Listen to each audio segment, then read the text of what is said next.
Hello, everybody. Welcome back to the Air Force Gaming and the Western Regional Esports Invitational with Air Force Gaming and all the Air Force bases in the Western Hemisphere of the United States. On my whole shift, with me, I've got Visions. You guys missed it just before we went live. The wind is tunneling through my room and the door just slammed like crazy. I thought I was about to get murdered. Damn. It was a heck of a way to start a broadcast. We're pumped, ready to go. We had best of 3 group stage all throughout yesterday, Austin, and I'll tell you, coming into the double elimination bracket, we've got a couple of favorites, but anything can change day to day in COD. Yeah, I mean, that's what we always know, right? You can't really put too much trust into what we saw yesterday because teams maybe had a chance to adjust, come into today with a different strategy, maybe just a different play style, right? Who knows what we're going to get? But this is kind of where the real tournament begins, right? Double elimination. People will actually be taken out as we get down to that lower bracket. So you have to be really on your game here. But I'm excited to see exactly if our favorites will continue or if there'll be some other maybe surprises here coming through with our teams for those, second, third, and fourth seeds. Oh, yeah, big time. I mean, I think, again, just kind of hitting it, we had 2 teams that really kind of stole the show throughout yesterday, barely dropping rounds, let alone any maps. So definitely some formidable opponents to try to work their way through this upper bracket. But like you mentioned, everybody who played through the group stage will make it into the double elimination bracket. In particular, Hill and Ambassadors are waiting in lower round 1 for a couple of opponents. But to start off our day today, woo-wee, we've got a good one for you. This Cannon team is looking mighty fine. They will be starting things off for us against Luke Air Force Base. And hey, I think the biggest thing about it was Luke came out in their first match, didn't particularly play great against Buckley, but in their second game, they looked much better. Yeah, I feel like they started to clean things up a little bit, right? They were showing us a couple of great plays. Some of their maps looked a little bit stronger. So I expect this one to be a really good matchup between these two. And like you had already said, Cannon, I think, maybe stole some of that spotlight as well for being maybe like one of our top 2 teams potentially. Oh, yeah. But this is going to be a kind of a great matchup between these two. It also gives us a bit of an idea of where both are actually currently at when it comes to their individual gameplay, at least coming in towards the double elimination bracket as well. Yeah, big time. And just to kind of point out to what they're playing for, of course, bragging rights are going to be huge when you're playing in between your own division of the armed forces, but there also is a trophy on the line for our team in first. All of our teams that finish in the top 3 will be coming away with an AFG merch package, but we do also have things like Scuff Impact controllers for the team in first. We've got the Astro A40s, which you're wearing right now. Those will be the team that get second place that'll earn those, and then those that finish in third will still get a $60 Steam gift card. That's a free game. Maybe 2 or maybe a bunch if you like those little $5 games like me. I tell you, you put mini motorways in my hand and I'm ready to go for hours. So it's definitely, a pretty package when it comes down to what you're getting for your top 3 squads. But of course, the biggest thing is the bragging rights that everyone's fighting for. It's got to be it. Yeah, you want that trophy. I mean, let's be honest, right? You want to take that picture. You want to get, a nice little photo maybe with the team once it comes in. So I think that's what everybody is gunning for. But got to get through a heck of a lot of games. It's going to be a long day here today. So I think we saw some teams that started off hot and continued hot. And we'll see if maybe that does continue as well. Going through a very long day of, potentially 7 games, 8 games, I think, on stream. Absolutely the case. So let's take a look to see what this map set's going to look like here for this best of 3 in particular. Again, it is still best of 3 throughout. It will eventually get to a best of 5 for the grand finals, but we're going to be getting a Mercado Los Almas to start. And hey, how about it? We had no El Asilo yesterday. That will be in the mix here for map number 2 of this series. Yeah, it's kind of funny, right? Because it felt like almost every single series we at least saw a fortress or a hotel in one of the best of 3s, and now both squads are like, all right, the hell with fortress and hotel after yesterday, right? Let's get some new maps in the mix. So it'll be one of our first looks at El Asilo. I think we only saw the Mercado once, I want to say, through yesterday. So it felt like we didn't really get a whole lot of looks into these maps. So, is this something that these teams were potentially saving coming in towards day 2, not to reveal too much? I guess time will tell, but I'd like to see at least a bit of a different variety for our very first match of the day. Yeah, and, just kind of reflecting onto what we saw yesterday, we didn't see a ton of sniper rifle gameplay, but if we do get a map 2 and map 3 affair here, I would assume that both teams will likely try to pull something out at long range, considering that both those maps can be locked down by sniper rifles. But the opener, and this is the bigger thing that we talked about kind of near the end of the broadcast yesterday, Mercado often is a giant hodgepodge over towards the A site in Cantina. And in particular, fighting for that Cantina location is super, super key. Now, the thing about it is, ceremoniously so, it's always nades over the top on one side or the other. And we did note a couple of teams yesterday were kind of avoiding using trophy systems in favor of the dead silence. That's something that we need to make sure both of these 2 teams are outfitted and equipped with, especially coming into a very tight first map. Yeah, I hard agree, especially if you're an AR player, right? Like, it's pretty difficult to really make a lot of plays sometimes with the dead silence, and you're usually just sitting back, kind of watching over your subs anyway. So it feels like, you're going to have that trophy system down. But yeah, the nades sometimes were ending, like the round right there 15 seconds in. You're seeing like two pieces right off the bat. The subs can't get to Cantina. You can no longer really contest that close quarters area that is so important to be able to hold when you're on the defensive side. And, things can snowball very, very quickly. So if you're on point with the nades, could be a massive problem for you. So I think that's the big change. I touched on that a little bit yesterday as well. So would love to see that come through for, some of these maps like Mercado, Embassy, where you were forced to try to cross in order to fight for map control. And just on top of that, I really want to talk more about this Canon roster. We saw them kind of in their opener when they were playing. It was a lot of Crusade who kind of saved a couple of rounds when they were playing up against USAFA. The Air Force Academy team. But then Argo and Artie really started to pop out throughout the rest of the day. And in particular, talking about things like sniper rifle potential, Cam looked really good with it when they were playing yesterday. In particular, I believe, on this map, actually. So that is something that we need to keep our eye on here for this four-man roster of Cannon, who all four of them really impressed us yesterday, for sure.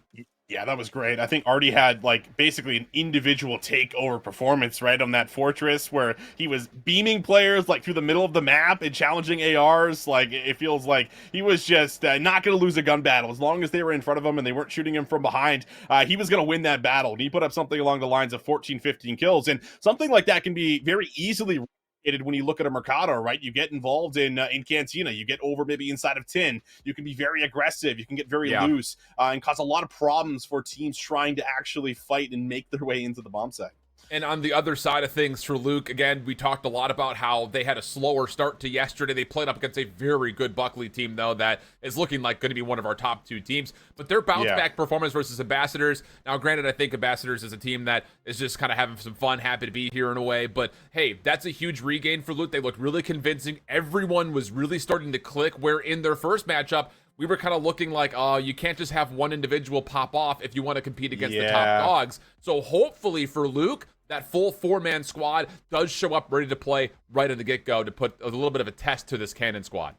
Yeah, you have to. I think something we also saw a lot of yesterday, like the common trend, was teams that were picking up a lot of rounds early, started to snowball things a little bit out of control, and then as we got to maybe like, their round 4, round 5, when they were already up tremendously, that's when we started to see maybe a bit of a comeback. You have to make sure that that's something that you're stopping, putting a stop to very early on. You can't let that snowball happen too early. The dead silences, they usually come through round 2. You have to put a stop to those as well. Just have a way to be able to find any kind of a response, I think, is going to be the key early on. Don't let things snowball. We'll see if that continues. Obviously, easier said than done. Sometimes you get into a flow, you get the reads, and everything just starts, perfectly piecing together here for you. But we'll see what homework's potentially been done for these guys as well coming in towards day 2, and some of these new maps that we haven't seen a lot of as well. Yeah, I think the curveball here of El Asilo could get really interesting. I would say out of all the maps that we have, we often saw at the highest level that El Asilo can play with the most flank potential, where you can kind of go rogue and get around the back almost freely. So that could be something that hopefully Luke will understand and have a chance to try to utilize once we eventually get there. But first and foremost, you got to find a way to cut through this Cannon team on Mercado. No trophy systems in the first round, and the overhead shows how explosive literally things can get off the get-go. First blood good for Cannon, and they've already made their way through onto the A site. Kurt's also going to be shrugged off that middle angle here, so he's going to be forced to wrap around. They do have them at least pinned into the site, but it's trying to retake the site. Almost need a pick to come through before you're going to be able to do so. Tones looking for that exit off the bomb. Gets a good look at Argo, but doesn't fully bring home the kill. And, well, second one also going to drop onto Kurt. Now all down to 1, and that is quickly dealt with. Cannon already playing with a bit of tempo. And one of the other things that we said about this Cannon team, as well as the Buckley team, but in particular Cannon, it just felt like there's no unwinnable situation for these guys. I mean, their ability to finesse 1v multiple situations, I think, really took us by the hand and said, hey, look how good we are. And we said, yeah, you guys are pretty solid. On top of that, the SMGs just do not know a bad gunfight. They want to fight everything, no matter the range, no matter the situation. And more often than not, rather, they come out on top of it. So a clean round to start things off with Cannon. Don't drop a single member in the process. Luke now on the offense. Opening snipe from Cam just over his right shoulder. He finds all day GA. And then Argo controls Cantina with more to come from Artie. Yeah, and you just see on the mini-map there, Tone's just like, oh, all right, I've lost everyone. He backs all the way up, but this is going to be a pretty hard spot. It's got a flank to also worry about here from Crusade, who's made his way through B.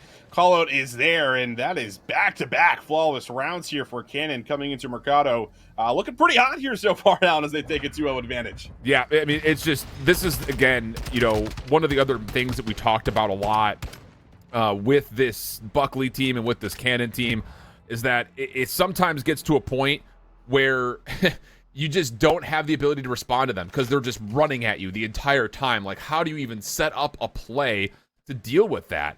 Sure. And at the moment, it kind of feels like there is no great option at the moment. And that's what gets terrifying. And I think the biggest thing for Luke is you need to start getting some of these nades to land. You need to stay alive in the first 30 seconds, play for early trades, and slow down this Cannon team. We'll see if they can do that. Oh, Kurt does have a good look, but Crusade still snaps on him. And I mean, Artie also wins that battle inside. Look how quick they are to pounce. I mean, they win that first battle. They turn it into a second. It's a good job from Tones to the back to be able to get one down. But as soon as they find that first kill, they just do not know how to stop. And they just keep on sprinting forward for yet another one here on the board. Yeah, man. It just feels like yesterday, doesn't it? Little bit. Oh, boy, I'll tell you. If this keeps up, and we get Cannon versus Buckley in the upper finals, which it feels like that's probably the most likely outcome. I don't know. It's going to be like the unstoppable forces meeting unmovable objects, right? I mean, these guys just are bulldozers. And Tones does get at least a kill on the board for Luke, but this kind of feels like the slow start for Luke that we had yesterday, where they're just kind of like not really able to get anything going. They're not coming away with any opening kills, and even here, Crusade gets a first blood, reads that there's more near. And even though there is a trade on the other side of the map, you're still going to be hard-pressed to make a rotation, but Kurt does catch Argo, and now numbers for the first time for Luke. Yeah, this is one of the first times we've actually seen an advantage here for them. So how do they opt in to play this? They have players on both sides of the map, so it kind of puts the defenders in a weird spot where they want to stick together. They want to try to stack up and play trades, if anything. But All Day GA might get put in an interesting spot, and yeah, Crusade's going to find them. Are they going to rotate? It's going to be pretty difficult to find this read. So it should be a free plant, you imagine, if they make a quick move.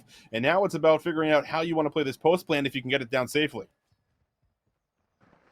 2v2 situation. Flip of the map here for Cannon, trying to work their way back over towards B. And the post plant will largely be resilient towards Toons' direction. He needs to be able to scout something out here, but there's going to be an individual 1v1. Does Crusade check his left? Oh, he throws a cheeky little shoulder. Kurt tried to get aggressive, does win the gunfight, and a little extra bold. But Cam, wait a second. No. He's hopped on. Okay, Toons is able to check it. I was just about to say, no way he sneaks this away from Luke, and no, not today. Yeah, they're able to find themselves a big dub, right? A much-needed round. I think it was Cam yesterday. Was it on the embassy who also kind of went for that that sneaky little defuse, right? Yeah. So, yeah, maybe picking up on some of those signals from yesterday's game and doing a little bomb check. Rightly so, but good patience, right? They know where Crusade is. He finds that kill and backs up. They find a great pick through mid, and Kurt then has options to kind of flex between either site, considering one of the members also made their way over to A. So very well done. Now just got to build off of it. We'll switch things up, and well, nothing's going to change so much here for Cannon. Still going to move in as a four-man unit, basically. See if they can try to get control of A, which they have basically already done. Yeah, but the middle of the map is controlled here by Luke. Problem is, Tones dropping towards this back alley means that there's so much space for Cannon to work with. And now Kurt has to double up, but only gets one. Decent trade on the backside of the gunfight, but ultimately speaking, Cam should be able to get a free plant off here. And it's going to be, again, the player with the moniker of Evanescence going into a 1v2. And no daddy. This is what we talk about. The ARs typically do have trophies in their back pocket. And well, that makes things a little bit tough. Player just going to sit on top of the bomb site. And yeah, right now, not really having an answer whatsoever, right, for this A push. It is just either 3 or 4 men just running right into Cantina. And no one's really contesting it anymore. They're even sitting back, right, letting them kind of get control of the site, trying to work mid a little bit more. But Crusade does a good job of at least getting that trade and then getting a little bit more info for his teammates on top of it. Yeah, it's just deadly. Again, the individual gunfight skill for Cannon is just, when you have that superiority pretty much the entirety of the day, it's going to be rounds like Luke that we saw from 2 rounds ago, where they're just kind of playing control, trying to pick players out, see if they get a little too over aggressive. But so far, again, it's just the gun skill reigning supreme as Cam is able to find a first blood. Artie's nade actually does find a little bit of value up top. And yep, he's going to turn that into maybe even a second. Good follow-up kills here for Luke. Argo's still in a position to slip on in. The rotation back almost works out, but now Luke are stuck in Barber Alley. Nowhere to go, and Cannon will take the dub. Now 5-1 up. Man, you got to appreciate how Luke are kind of playing some of these situations, right? Like, this is a rotation out where they're saying, all right, we've lost Cantina control. Let's just try to rotate out, maybe work the other side of the bomb site, through the middle of the map, or just wrap all the way around. And it's just, they give you no room to do that, do they? No. I mean, they are just ready to pounce on you once you make that move. They get any kind of a sound cue, any kind of information. They immediately sprint on out with confidence. And now Crusade up to 8-2. He was putting up big numbers yesterday. Yep. Showcasing it here again, but now we are on potential map point in this map number 1 as we head into round 7. Another mid-map focus control here for Luke. Thing is, look at Cannon. They're not fully pushing forward this time. They are very aware of how Luke played defensively last time through, which was through this mid-tunnel. Cruise missile being called in, so that's why you see Luke just kind of diving into cover. That opens up space now for Cannon to get on and beyond the site. Bomb being planted. Retake going to be required here for Luke. And who's going to go first? Is it tunnel side? Is it back alley side? It does look like Tones has been scouted. Crusade is deep watching the flank, so you feel like Kurt has to do something from this position. But as Tones gets a kill around the back, now all of a sudden, Luke can flood forward. Here comes the retake attempt. Argo, challenge, dealt with. Little double chow comes out. Time is becoming an issue, though. Luke have to go. They've got to find a way to clear out Cantina. Shots just aren't quite landing. Down to 16 seconds. Have to make a play to get on towards the bomb, and the kills do come through with enough time to defuse, and Luke will stay alive. Wow. I mean, they really worked just about every single second they were in the round. It was coming down to the wire. They have about 6 seconds to spare, but even in a situation like that, we still got some defenders up in Cantina. There is certainly a chance just to pop out of the perfect moment, rip a player off the bomb, and then just go and finesse your life again. But not going to happen. Everybody collapses at the right time, and it starts with that big pick on the Crusade. You lose one of those critical kind of anchor members here on the roster, and it opens up a bit more of that space and really allows the subs to start to move forward as well to get in there. And I like the fact that, again, there was a lot of coordination behind how Luke were dissecting that post plant. Yes, it was taking some time, but it was methodical enough in a way that everyone was kind of hitting something at the same time. You caused a lot of distraction for Cannon. They weren't able to win the gunfights this time around. And that's the recipe you would think for Luke's success if they were to find more of it. Already almost gets the double up, but All Day GA does secure a trade. Long and early flank already on the way for a Crusade, so Cannon will know that Luke are a bit pinned up around the A site. Yeah, I gotta be careful. Crusade has just basically done this road every single time, and All Day GA backs up, catches them on a great timing there. So the flank now made safe. 3v2 we go, just under a minute on the clock. The chance to try to clear out some of this space, and well, Kurt's just not ready for that. Argo deals with one. Does he expect a second? He's looking, he's searching, but he's able to at least finesse his life, and now kind of doubles up with his teammate. Oh, but Argo's going to get too aggressive again, and that's the one thing that we noticed when Cannon was playing up against U.S. Air Force Academy yesterday. Sometimes they just got a little bit too loose. They could get punished by the discipline control, and that's coming to life once again. Cam for a 1v2. Tones will hop on. Should be a safe angle to get this plant off. Cam just gave it a shoulder, didn't see anything. Exit also secured. But a quick hit here for Cam. Almost catches one from behind, but good help from beyond allows Luke to get their third round. Yeah, when players are just kind of sprinting after you, at you for the first 3 rounds, that they're probably going to do a little bit more of that. So you called it correctly. Argo just kind of pushes in where he maybe shouldn't have. He had an opportunity to kind of, hold hands with his teammate, maybe go into the middle of the map, play it how they saw fit, but not the case. He wanted to do a little searching, see if they were actually maybe still around. We've seen some kind of late rotations out as well, but not going to be a secure of the map just yet. 2 rounds in a row. Luke's still fighting to try and stay in this Mercado.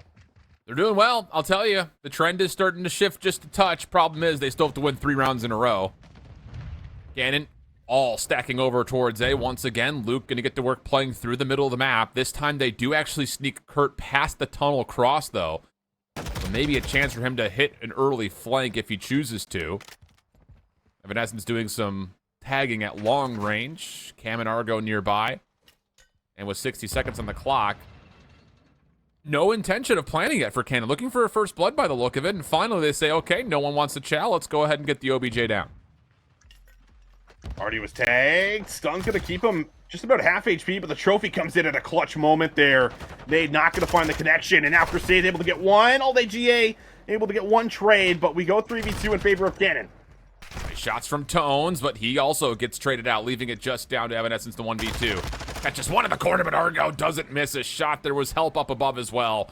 So Cannon will put to rest Mercado at the tally of a 6-3 score line. But again, I gotta say, Luke, a good first round earlier on in the map turned into eventually them kind of figuring out what they need to do to try to keep contesting this Cannon squad. And those back 3 rounds, really not bad at all. So signs of life here for Luke. Unfortunately, it was just so much damage done early by Cannon. Yeah, that 3-0 advantage, and then pulling ahead after that round B went over to Luke. A couple more were tallied up. So yeah, it's kind of, what I framed up. Just some of these squads that have been looking really, really strong, those first, second seeds here for us are just so good at being able to snowball. And that's kind of what ends up happening there for the majority of that map. And then it's a late resurgence, unfortunately, but it's always late. It's never really in the middle of the map, sadly. Yeah. But still able to kind of dodge out on maybe some of those streaks, still bringing back a couple of those clutch plays. And when you see them putting themselves in spots where they get good team shots in, where they're able to find trades, I mean, that's really when they're at their best. So it's trying to do that now going into an El Asilo, but a lot of great moments here for them throughout. Just have to see if they can try to find a way to bounce back going into map 2. Yeah, absolutely. I think it's a really smart call, too, kind of getting a Asilo into the mix where you can kind of hopefully control space a little bit as a full squad, whereas, other maps, it feels like you're kind of just bum rushing something as a full collective. Mercado is kind of the epitome of that example more often than not, especially from the offensive side. But having an El Asilo and an Embassy in the mix, it gives you maybe a bit more of a chance to read information and then react to it a little bit more safely. The only issue is because of El Asilo is set up to be one giant middle building and then a ton of outer space, there is an opportunity to where SMGs like Artie and Argo may just try to run at you from one of those outside angles with a dead silence, and they could single-handedly win around as we've seen in the past.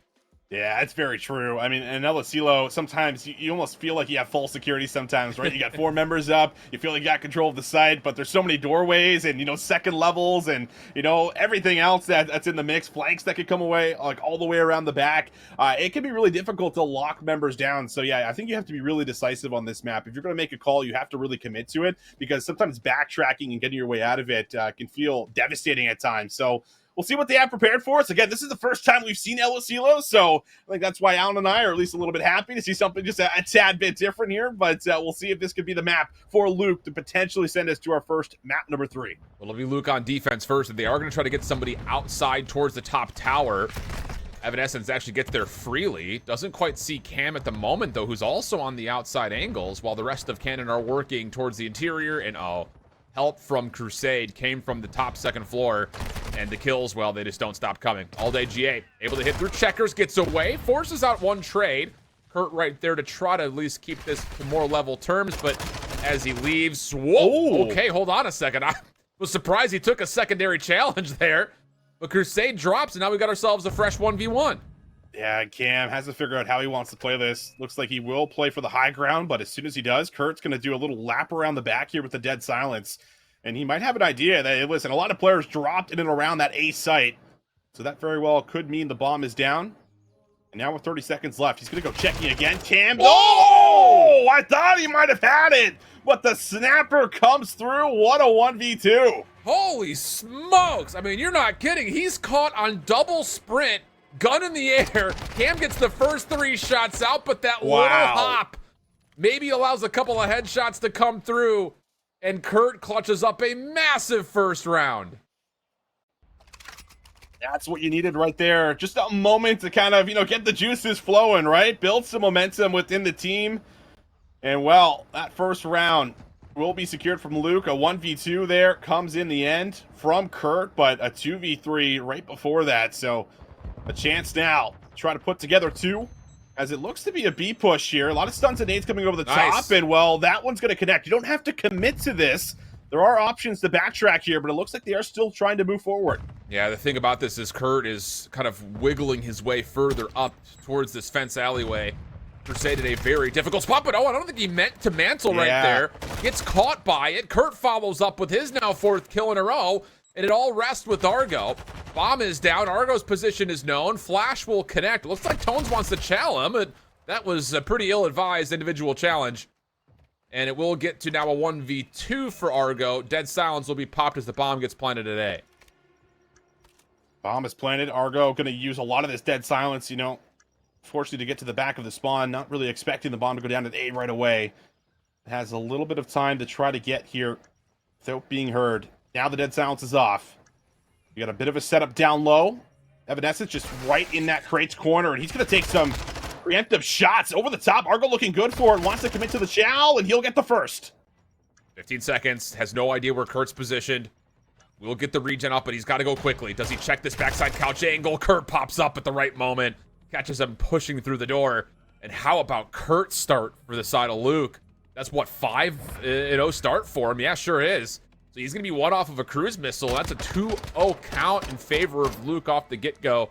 Really solid start for them here on Asilo. Yeah, they look very strong right now in El Asilo. I mean, that's the situation, again, I said you didn't have to necessarily commit to, and they didn't actually commit to the site. But they did commit a little bit further for some of the kills, and they do a good job picking off Crusade, just taking him off that AC heady where he can really be a huge nuisance over the top. And then with the numbers, a nice rotation is made. So 2-0 up, Luke looking pretty good, and you set her down. Kurt just trying to lock in this last kill, as I think we had a disconnect there, unfortunately. So I imagine we will do a restart here, but Luke looking good here for the first 2 rounds, Alan. Yeah, that's, wow.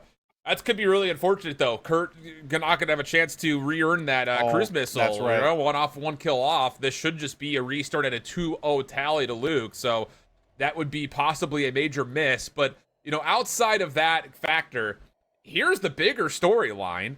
This is the first time that Cannon has been down ever in this tournament. And now they're down 2 rounds, both of which were pretty darn well handled by Luke. So I kind of go back to when we were watching this Cannon team play up against the Air Force Academy yesterday, went to a round 11 in Fortress where Artie was just running and gunning and running and gutting, but he eventually got dealt with, and it wasn't until round 10 and round 11 where it really felt like the rest of Cannon said, wait a second, let's give these guys a little bit of respect and make sure we're giving them their due diligence and not just trying to outskill them.